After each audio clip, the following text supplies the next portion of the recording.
Vladimir Putin has responded to fresh penalties imposed on Russia by the US, vowing his country will not bow to international pressure.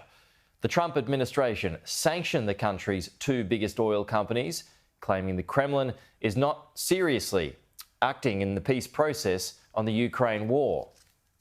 After a difficult day last week in Washington, D.C., a warm welcome in Europe. President Zelensky arriving in Brussels to positive news. New sanctions, including measures targeting Russian liquefied natural gas for the first time. So could this move Ukraine closer to peace? Do you think a ceasefire is still possible? Ceasefire is possible, of course. And I think all of us need ceasefire. But we need more pressure on Russia. On Wednesday, Trump helped pile on that pressure with sanctions on two Russian oil giants, his patience with Putin suddenly wearing thin.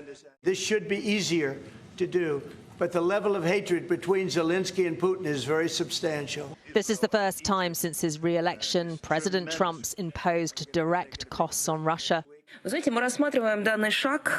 see this step as entirely counterproductive, including in terms of signalling in favour of achieving a meaningful, negotiated solution to the Ukraine conflict. But even with the sanctions, peace feels as distant as ever. Russia continues to hammer Ukraine and isn't budging on its maximalist demands. And while Kyiv hits Russian refineries, they're still missing the US long-range Tomahawk missiles, which would allow deeper strikes. Zelensky's missile mission to the US capital last Friday reportedly descended into a shouting match. Mr. President, can you tell us how it went in DC last Friday? But when asked about the clash, Ukraine's leader remained diplomatic. The result of this meeting, we have sanctions on Russian energy. We don't have meeting in Hungary without Ukraine. And we have not yet Tomahawks. That's it. This is the result. I think not bad.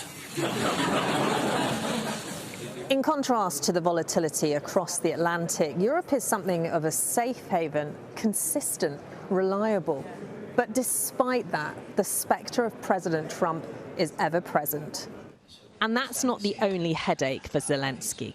The EU's still arguing about loaning billions of frozen Russian assets to Ukraine, a windfall which would seriously boost Kyiv's war chest.